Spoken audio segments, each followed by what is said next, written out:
I've been to a lot of places in the United States. At last count, I've been in over 40 states, and I've even been to 4 other countries. I'm not as widely traveled as some, but I have traveled more than a lot of people I know. Every one of the places I've lived and visited have been beautiful, each with their own character and charm. I've met great people, eaten great food, and seen great sights. Today, though, I want to share with you what I consider to be my favorite place on earth, Devil's Tower, located in the northeast corner of Wyoming. I'm visiting Devil's Tower in the third week of April. It's definitely the off-season. Most of the buildings are closed here at Devil's Tower, but it doesn't change the fact that this is one of my favorite places on earth. You can probably get a sense from the other pictures that I'm showing that it's rather spectacular here. And from the time that I first decided to move here 25 years ago, I loved Devil's Tower. I found it to be a peaceful place, a place where I could think and contemplate.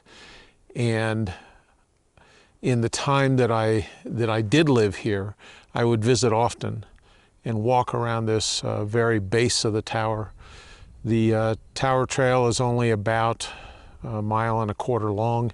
It doesn't take long to go around it, except I would always take a long time to go around it because I would stop and contemplate and think and just enjoy the peace and the quiet and the nature that was here. Devil's Tower holds a special place in my heart.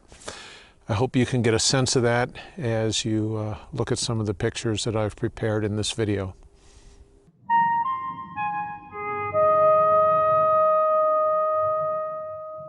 I know that for many people viewing this video, the only experience you've had with Devil's Tower is in the movie Close Encounters of the Third Kind.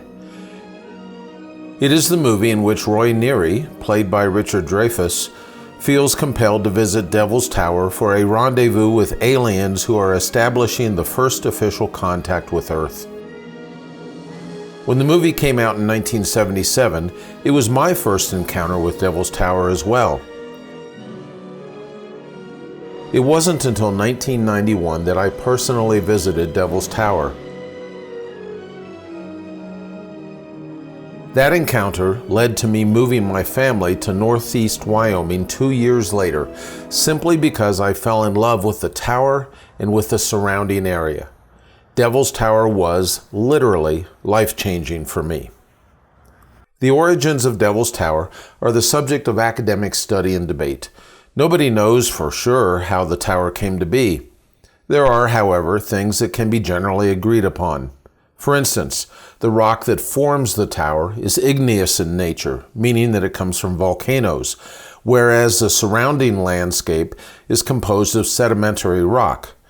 The rock that forms the tower dates to about 40 million years ago, and since then, the tower has been exposed due to the forces of wind, weather, and water eroding away the softer sedimentary rock.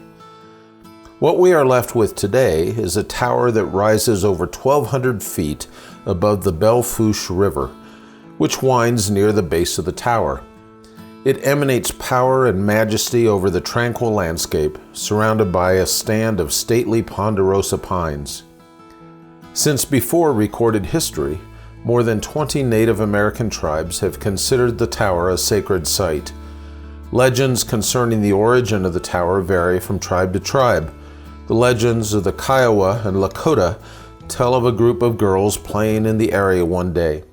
They were spotted by several giant bears who began to chase them. To escape the bears, the girls climbed atop a rock, fell to their knees, and prayed to the Great Spirit to save them. Hearing their prayers, the Great Spirit made the rock rise upwards so that the bears could not reach them. The bears, in an effort to climb the rock, left deep claw marks that appear to this day on the sides of the tower. This legend, or variations of it, are reflected in the common Native American names for the area, such as Mateo Tipi, translated into English as Bear's Teepee or Bear's Lodge.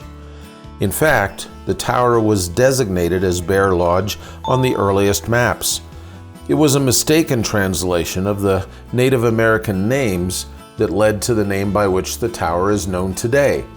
During an expedition led by Colonel Richard Dodge, the official interpreter translated the name as the Bad God's Tower, which was shortened to Devil's Tower without an apostrophe. To this day, Devil's Tower is held in sacred regard by many Native American tribes. As you walk around the tower, it is common to see prayer bundles hanging from tree branches, tied and affixed by people who seek divine intervention. To me, these are culturally similar to the locks that people attach to the walkways over some bridges. They are an effort to reach outside of ourselves and towards a greater power. After failed attempts to have Devil's Tower designated as a national park in 1892, the site was designated as the very first national monument in 1906 by President Teddy Roosevelt. It has operated as such for the past 116 years. It is open and accessible year-round and well worth the visit. Over 500,000 people visit the monument annually, with about 80% of those people coming between Memorial Day and Labor Day. If you like to visit places out of season, so to speak, then coming in late April, as I did on this visit, is a great choice. When you first enter the monument, you cross over the Belle Fourche River, and on your left, you'll see what is known as Prairie Dog Town. In this 40-acre parcel, you can see over 600 black-tailed prairie dogs dodge in and out of their burrows. All the signs in the monument and all their literature is very adamant that the rodents should not be fed, but I have no doubt that some people still do so. You then pass the administration building, where you can turn left and visit the picnic area and the Belle Fourche River Campground. The campground is only open from May to October. During my out-of-season visit, I was able to park at the picnic area and walk through the campground alone, as it was not yet open. Adjacent to the campground is a small amphitheater and a sculpture. Known as a Circle of Sacred Smoke, the sculpture is by a Japanese artist named Junkyo Muto. I probably said that name wrong. But the sculpture was placed at Devil's Tower in 2008. The placement of the statue is also intentional because if you stand at just the right angle, you can see the sculpture encircle Devil's Tower. The Circle of Sacred Smoke is one of 3 sculptures by Junkyo in his International Peace Project series. The 3 sculptures were placed at significant spiritual sites around the world, with the other 2 being placed in Vatican City and at Bodh Gaya in India. This last place is where the Buddha reportedly reached enlightenment. Interestingly, the stone used in the sculpture came from Italy's Fantiscritti quarry, which was where Michelangelo procured the marble for his statues. The stone base for the sculpture originated at the Crazy Horse Memorial further east in the Black Hills of South Dakota.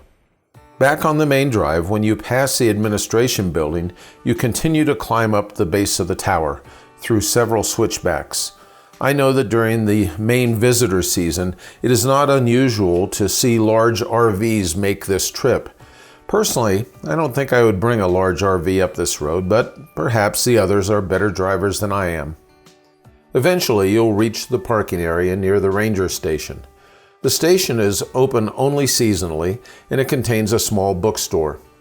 I didn't come here to see the ranger station, though, so I turned my attention to the tower itself. A short walk up the paved path takes you past various exhibits and explanatory plaques. Once you reach the Boulder field, however, you are firmly on what is known as the Tower Trail. This is a paved 1.3-mile trail around the base of the tower. The Boulder field is fascinating, being composed of columns that have fallen from the tower. Some of the boulders are as small as cars, while others are as large as small houses. Anyone is free to climb the Boulder field, though one should always be careful, as there are large gaps between some of the boulders. To anyone who has visited Devil's Tower, it is quickly obvious that it is a huge destination for those who like rock climbing. The cracks between columns on the tower make it a great choice for those looking to improve their technical climbing skills. Climbing is available year-round, with the exception of the month of June.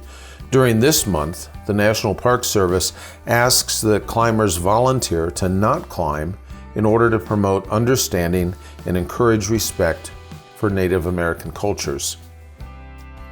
The tower was first climbed by William Rogers in 1893 as part of a promotional stunt for the 4th of July. His ascent, using a homemade rope ladder that relied on wooden pegs hammered into the cracks, was witnessed by about 1,000 people. Portions of the ladder can still be seen along the southwest side of the tower. The first ascent using rock climbing techniques was not made until 1937 by Fritz Weissner, Bill House, and Lawrence Coveney. Since those earliest ascents, climbing gear and techniques have changed considerably, and the number of climbers now approaches 5,000 annually. Present-day routes can vary in difficulty from easy to quite hard. There is no charge for climbing, with the only requirement being that you check in and register with the rangers. When you are done, you also need to check out. I'm not as adventurous as rock climbers or even boulder climbers though. This means I have no problem in keeping to the tower trail, which winds around the entire tower through the beautiful ponderosa pines. There are also benches along the trail which provide ample opportunity to sit and to contemplate the beautiful surroundings. The trail itself is paved and averages about 3 feet wide. Remember, that's an average though, which means that in places it can be narrower than that. It can also be steep in places, so you'll want to watch your step. Speaking of steps, it seems that every step changes your perspective on the tower. It's a magnificent presence that cannot be ignored as it stretches skyward for just under 900 feet. At times, I have to actively remember to watch where I'm going as my attention naturally gravitates toward the tower. There are plenty of other things to see, however. The trail includes overlooks that give you a magnificent view of the Fourche River Valley. Devil's Tower was exposed and made visible over the eons as the forces of wind and weather and the erosion provided by the Fourche River tore away at the land around the tower. And the rock, the igneous rock that forms the tower, was left standing above the, towering above the landscape. You can see down below the Fourche River as it meanders around the base of the tower. Sometimes we think that the land has always been as it is now, and it has not. Years and years ago, actually millennia ago, 500,000 years ago, this land that we see here in the Overlook was much higher, probably even to the top of Devil's Tower, which is almost 800 feet above me right now. But what we have to view today is magnificent and well worth the look. You weave in and out of columns of rock that fell from the tower thousands and thousands of years ago. Fortunately, none of the columns have fallen in recorded history, and it is estimated that the last one fell over 10,000 years ago. If you watch carefully, you can sometimes catch sight of animal life around the tower. Most common are birds, with over 150 species having been sighted at the tower. You can often look up and see turkey vultures or falcons riding the air currents that circle the tower. Other visitors to the tower may include chipmunks, squirrels, rabbits, porcupines, and even white-tailed or mule deer. At the beginning of this video, I mentioned that I consider Devil's Tower to be my favorite place on Earth. I like the location so much that in 1993, I moved to Sundance, Wyoming, which is about 27 miles away from the tower.